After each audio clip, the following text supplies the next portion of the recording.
Hey guys, this is Jim. I wasn't going to make a video on this topic, but uh, this guy, the Atheist Killer 530 or whatever his name is, uh, blocked me off of his YouTube video, one of his YouTube videos, or just blocked me in general, and then decided to do his all caps rage reply, calling people like Christopher Hitchens, uh, Richard uh, Richard Dawkins, uh, Lawrence Krauss, calling guys like this idiots and tricksters and all this crap. And I don't know. I felt like I needed to reply. Uh, One of the main issues with his argument, uh, he's recycling uh, Kalam cosmological argument, which is basically uh, medieval theologians and so-called church philosophers were recycling the first cause and unmoved mover or self-motivated mover arguments from the Greeks, like Parmenides, Plato, Aristotle, uh, Plotinus, guys like this. And they were following the general cause and effect idea back, uh, basically saying, there had to have been something that motivates motion, motivates action, motivates or causes things to be. But the medieval theologians, they had to alter what the Greeks were saying, because none of those Greeks thought that uh, Genesis happened. They weren't uh, they weren't Christians or Jews. They didn't believe in any kind of like creation myth like modern day Christians do. They thought that they either thought that matter and energy can't be created. They can't not be. Even when you look at energy, it doesn't matter too.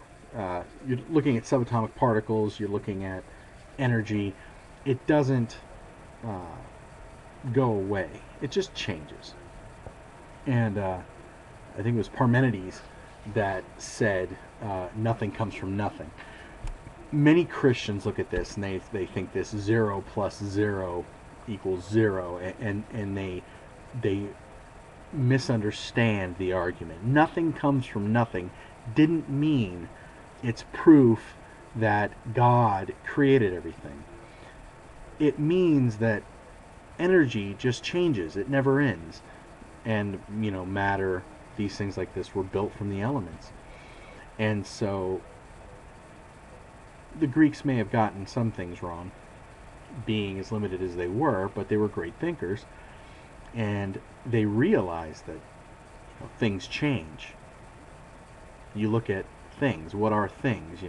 I'm a thing, you're a thing, but really these things are constructs. We're all made out of our constituent elements, and all of these things shift and change, and so ultimately the idea of things uh, being created really goes back a lot further to like the Big Bang, where it was basically subatomic particles and massive amounts of energy. It wasn't like God created hippopotamuses and God created this and God created that. That's not what they're talking about when it comes to things. They're talking about the basic building blocks of what makes up everything, which is a very short list of stuff compared to all of the heavy elements and everything that was generated after the Big Bang. And I'm not really going to argue about the Big Bang because modern cosmology proves it out that it happened. Evolution, it happened. You can't deny it without being looked at like some kind of kook. And these people that cherry pick science, like this atheist killer guy, one of the quotes, I found this on one of his videos. He said, "Don't be mad at me that being an atheist makes you illogical, irrational, and have no evidence. It's not because I said so, it's because science said so." Now, regardless of whether or not this guy, and a long list of Christian philosophers and theologians, I wouldn't put this guy, Atheist Killa, in the same list as Aquinas or any of the Christian philosophers. Francis Bacon, real scientists that they just happen to have to be members of the church in order to get serious into academia because the church ran everything. I'm not putting him in the same list as these guys because he didn't come up with an original thought. He just recapped their stuff and stamped his theology onto it. That's neither here nor there. But my point is that I know some other people on the internet who have had debates with him on YouTube, and they took screen caps of the comments because this guy is notorious. Even by his own statements, he says, "I only delete messages that are useless." Most of them are messages that would poke a hole in anything he has to say. But in one of the comments, or actually it was multiple comments, it was 3 or 4 different comments, I made a list of things. He actually believes in fine-tuned universe, which has been absolutely disproven. We don't live in a fine-tuned universe. Most of the universe is completely inhospitable to life. Statistically, all of the universe is completely, practically all of it, is completely inhospitable to life. Even on this planet, there's massive portions of the planet that is not hospitable to life, as we know, at least humans. So, the whole fine-tuned universe thing is idiotic. I don't know why people continue to push that. But he believes in that, the fine-tuned universe. Also, he said, I believe it was in the Atheists Are Required vid. The comments probably aren't there because he deleted them, but I've seen screen caps of it. And I'd be more than willing to put them up if anyone is really curious. I can put them on my Photo Bucket account if people really want to see them. But if he denies that he says these things, he's a liar. He said he does not accept. Now, this is a guy that says that pretends that science is supporting his argument. He said that he doesn't accept either evolution or the Big Bang Theory or any kind of Big Bang evidence whatsoever. He doesn't accept evolution or the Big Bang. So he spits in the face of modern cosmology, astrophysics, and biological, any kind of biology at this point. But he claims that science backs up his irrefutable argument. Obviously, he doesn't understand how it works. You don't use scientific method, you don't use scientific theory, and then cherry pick what you want. That's just intellectual dishonesty. I'm not putting it past him because he's already committed it. So it's not a question. He's absolutely guilty of intellectual dishonesty. Also, this is another thing. He's adamant that there are no contradictions or errors in the Bible. Now, I would be interested in what he would have to say to a guy like Bart Ehrman, Dr. Bart Ehrman, from UNC Chapel Hill, world-regarded Bible scholar. The guy was an evangelical Christian, going to seminary, pursuing his PhD, and over the course of his studies realized there are glaring errors and contradictions in the Bible. What do I do? And one of his professors said, you know what, maybe this writer just made a mistake. And as an evangelical, he couldn't reconcile this. So his academic learning trumped his belief system, and now he's an agnostic. I don't know if I'd categorize him as agnostic or weak atheist, depending on certain lectures I've listened to and certain debates I've listened to. I think he errs on the side of caution and goes with agnosticism just to make himself less of a target, but I believe he's a weak atheist. And that would be not someone that makes a strong positive statement that says like there is no God, but he doesn't believe in a God due to the lack of evidence. And of course, this is a guy that believes that there was a historical person that the Jesus of the Gospels is based on, but he doesn't believe that that person was a deity. He just believes he was a guy with may very well have had some good ideas, but that's the extent of it. He doesn't believe in the divinity of anybody. And this is a guy that's all you got to do is look him up, Bart Ehrman. You can look him up, look up his videos on YouTube. He's everywhere. But one of the points I wanted to make is that even if somebody doesn't want to accept the arguments of the Greeks, which is where all this modern Christian cosmology stuff comes from. The Greeks thought that nothing comes from nothing. Parmenides, he said nothing comes from nothing, or the Greek. And that meant that matter and energy wasn't created, it always has been. And I think it was Plotinus who said basically that if there is a transcendent source or creator, mover, transcendent source for all of this stuff, then that means that all this stuff is kind of a symptom of its existence.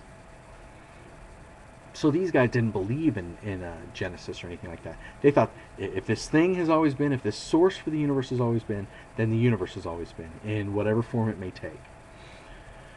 And knowing what we know about energy, that makes sense. Or at least it makes a bit of sense, because then we don't have to reconcile where did all this stuff come from, generation of matter and energy from absolutely nothing. That turns into a whole long list of special pleading that comes from these medieval theologians, medieval so-called philosophers, and it leads up to today, where we've got guys like William Lane Craig who are using the Greeks. Oh, and of course, the Atheist Killer, who basically just stole a bunch of stuff from other people, stamped it all together, and named it after himself. Pretty intellectually dishonest, if you ask me. It's not, and none of it is original thought. He may have thrown a couple extra premises in the argument there, but it's basically plagiarism. They took all this stuff and they used the Greeks' arguments to reinforce their theology. And but the church could do that in the Middle Ages.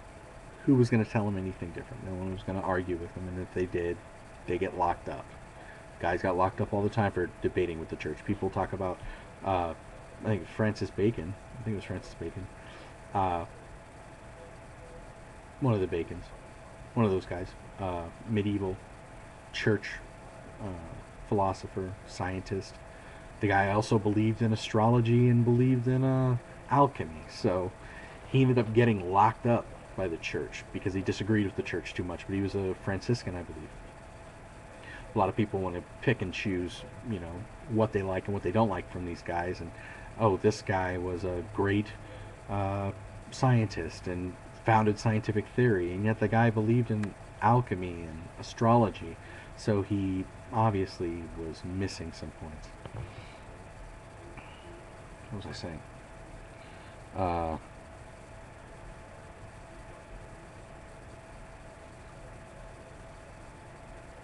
I don't recall. But either way, when it comes down to what was the source of the universe, whether, as the Atheist Killer likes to say, if it was an uncreated creator, then it was eternal space-time, or something comes from nothing and then that thing creates the universe, or something to that effect, and those are your only three options. Well,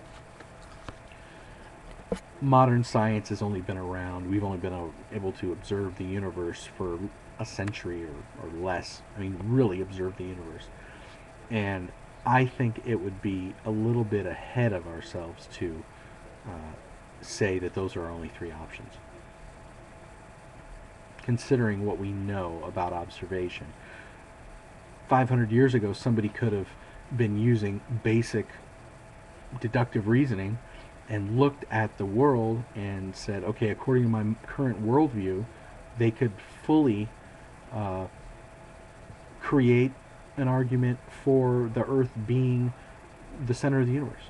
You know, they could observe the sun, the moon, the stars, everything seems to be moving around the Earth, thus the Earth is the center of the universe, geocentric theory.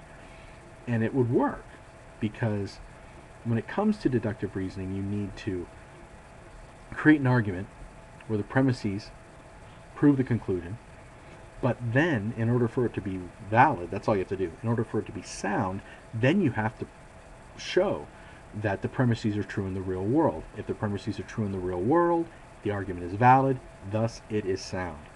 And people were stupid back then. They thought the Earth was flat, then they thought the Earth was the center of the universe, then they thought the sun was the center of the universe, and none of these things are true. But people could easily argue for that, and they could, if they had YouTube back then, they could have been putting stuff on YouTube and no one could refute the argument. The problem comes when you take something that seems logical, deductively, but then you start tweaking it, changing the argument from the Greeks. Then you say everything's created, you know, you've got cause and effect, unmoved movers. The problem with this is that it's all based on observation. And anyone that's taken any basic philosophy class will tell you that when you're basing things off of observation, you're dabbling with inductive reasoning. You're dabbling with pure observation.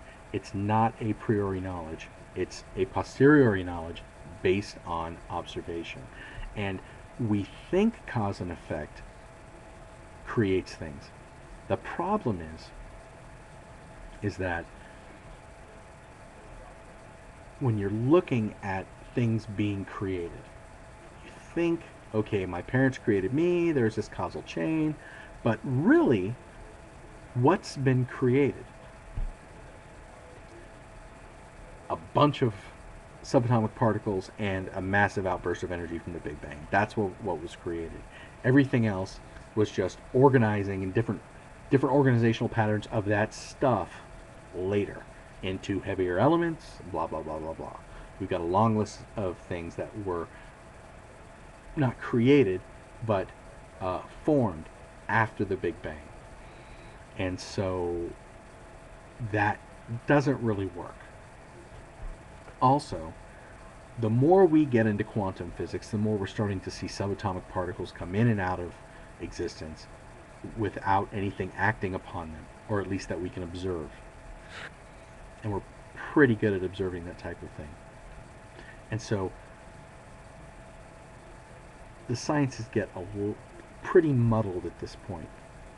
It's confusing when you go and you look at an atom and you're looking for an electron, and it has a tendency to exist where you look for it. That's pretty confusing. You think it's there, you look somewhere else and it's there. You look somewhere else and it's there. Things aren't always the way that we think they should be, and they're not always the way that we think that they are. And we may very well come up to a point in time in the near future, the way that science works, we try to refine our current theories. We don't just say, okay, this is what we want to find, let's make the facts fit that. That's not how science works. And yet that's what these theologians have done.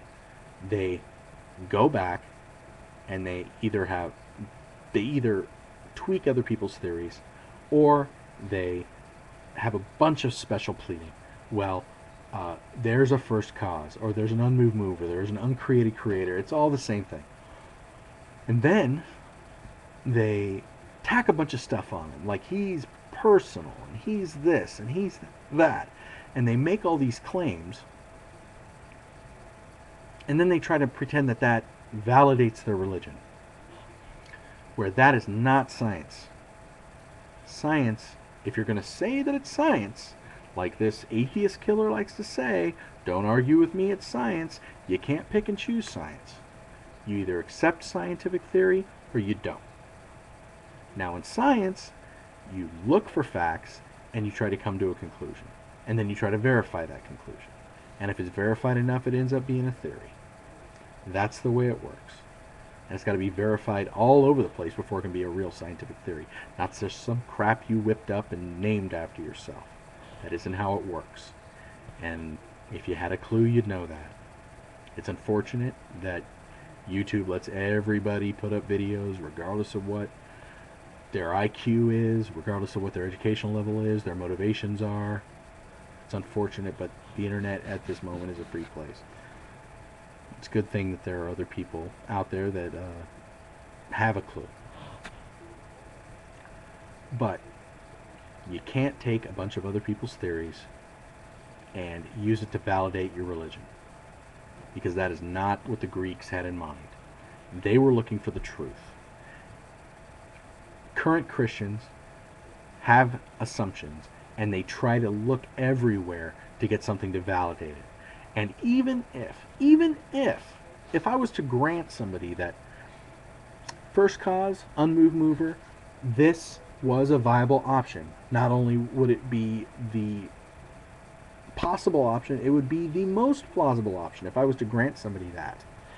Then you have to look at science the way that it is. Use scientific theory, use methods of inquiry that are conducive with modern scientific method, and then you have to prove that this thing has an identity.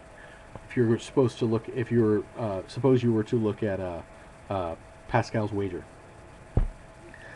you don't say that, okay, well, based on all the evidence, there's a creator, and then that means Jesus, and you have to accept Jesus. We've had thousands and thousands of religions since the dawn of time. I don't even know how many thousands we have on this planet right now. Christian denominations aside, I mean, there's tons and tons. You would have to prove that your religion was the prime mover. The source of your religion is the prime mover. The unmoved mover, the self-motivated mover, the uncreated creator. You would have to prove that. And if you listen to this guy, Atheist Killer's videos, he makes this massive leap from the uncreated creator, kind of tacks some things onto it that's conducive with Christianity. It's a personal God. It's omnipresent, omniscient, omnipotent. I'm not going to get into the whole list of things there. The contradictions. Philosophers have been debating this for a long time. Then he says, he drops Jesus in there. Drops Jesus in there. Drops Jesus in there. The unmoved mover, first cause. I'm just going to call it first cause because that's what it is. Everything else is just plagiarism, really, or a refinement of that argument. As long as you're giving credit where credit is due, and this guy really doesn't do that. He worships William Lane Craig. That's about the extent of it. You can't just take all that and superimpose your theology onto it and pretend that because first cause may be plausible, and I say may be plausible because it's all based on inductive reasoning. It's all a posteriori. So it can't be 100% true. At the most, it's likely. That's it. Or it might be likely. That's it. And that's if you can prove it. And that's all. All you can say is that there may be something that caused everything. Okay. But you can't jump forward 13 billion years practically and say that equals Yahweh or Jehovah or whatever. You can't say that equals Allah or any of the Hindu gods or anything like that. That's not how it works. You got to prove that that is your deity if you're going to use that as proof of your deity. So don't be dropping science. Don't say, science says it, and then you're not going to use science as proof from 13 billion years ago up to now. And then say that science proves it, but I don't believe in the Big Bang. I don't believe in evolution. I don't believe that there's any contradictions or errors in the Bible. I believe in a finely tuned universe. I believe Genesis, the book of Genesis, happened the way it said. I was half tempted to not even do this because this guy is obviously cherry picking what he wants out of science. And it seems like he threw out the baby with the bathwater, and he's holding on to this one little nugget of something that logically might be a feather in his cap. That's it. It doesn't prove a damn thing. Just like you watch William Lane Craig's arguments. He's a debater. That's all he is. He's a theologian. His philosophy degree is in philosophy of theology. And personally, the guy that he credits as his professor, that William Lane Craig credits this guy at Oxford as his main teacher. I studied with this guy and got my PhD. His professor, his main professor that he credits with most of the learning that he got at Oxford, the guy is like a massive advocate of religious pluralism. He's not like a Christian. And so I don't even understand how the guy can do that. You can't say that I'm totally monotheistic. I only believe in the Christian God. I think the Bible is the inerrant word of God. It's flawless. When your main educational influences believe the absolute opposite when it comes to religion. They think that religious pluralism is the way it goes. So I think there's a little bit of dishonesty in that part. Plus, being a good debater doesn't mean you're right. It just means you won an argument and the other person might not have had a comeback at the right time and the audience sided with you. That doesn't matter. It's just like courts of law. You've got juries that convict innocent people every day, and you've got people that are guilty that walk on a technicality. Being a professional religious debater doesn't mean you're right. It just means you won an argument. The problem is this guy, I suspect he sleeps well at night, which means he probably has a few screws loose. But either way, ultimately, the main reason why I wanted to make this video is because the idea that atheism is illogical and irrational and has no evidence is a blatant contradiction on its face.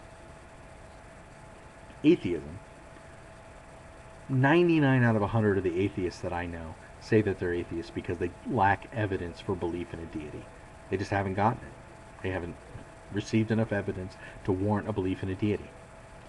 Now, in order for anything to be logical, you need premises that are true in the real world. And if they're not true, if you can't demonstrate them, verify them, quantify them, then you don't have an argument. And to say that atheism has no evidence, it just doesn't make any sense. Because atheism is predicated upon the fact that there is an abject lack of evidence, real evidence, observable evidence, quantifiable evidence for any religious deity whatsoever that has ever been. All we have are holy books. That's it. And it's just completely ridiculous to say that atheism is false due to a lack of evidence when atheism is founded upon the fact that there's a lack of evidence for anything else. So, I hope somebody listens to this and gets a clue, maybe wakes up to reason, and that's about it. So, y'all have a good night. Anyone is free to reply. I'm not going to block people. I'm not going to edit comments. Unless it's a personal attack against me, I'll probably delete it. Because that's just silly. If you're going to just ad hom me, then I'm just going to delete it. But if you have something constructive, even if you want to preach, put Bible verses up. I don't care. Unfortunately, science is actually on my side, not at this other guy's. So have fun, and I'll talk to you guys later. Bye.